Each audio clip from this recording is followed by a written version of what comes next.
नमस्कार। रत्नागिरीसह जिल्ह्यामध्ये श्री कृष्ण जन्माष्टमीचा उत्सव शहर आणि ग्रामीण भागात उत्साहाने साजरा करण्यात आला आहे। सार्वजनिक ठिकाणी जसा हा उत्सव साजरा केला जातो तसा रत्नागिरीतील ग्रामीण भागामध्ये घरात देखील श्री कृष्ण जन्माष्टमी साजरी केली जाते। तीही अगदी परंपरागत। मध्यरात्री 12 नंतर या उत्सवाला खऱ्या अर्थाने सुरुवात होते। कृष्णाच्या मूर्तीची विधिवत पूजा केली जाते, त्यानंतर अभिषेक करून पाळण्यात विराजमान केले जाते आणि हा सोहळा उत्तरोत्तर रंगत जातो। मग रंगतो याचा नामकरण विधी, पाळणा गायला जातो आणि कृष्ण जन्माचा आनंदोत्सव साजरा केला जातो। टाळ मृदुंगाच्या तालावर बाळ गोपाळ फेर धरून नाचतात।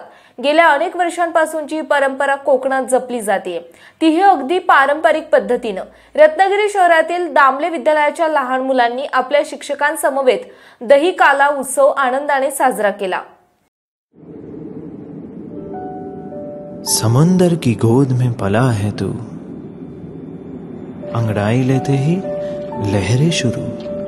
आज यौवन की मस्ती छोड़, ले चलता हूं तुझे एक नए मोड़।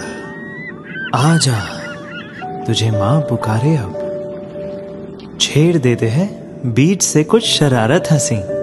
गले लगा ले उसे ए फकीर, इंतजार कर रहा है तेरा तो। चल दे देते हैं उसे फसल की खूबसूरती तो। आजा तुझे माँ पुकारे अब, उन्हें भी देनी है एक नई पहचान। आजा तुझे माँ पुकारे अब। फिनोलेक्स पाइप्स पहुंचाए पानी को अपनी माँ के पास।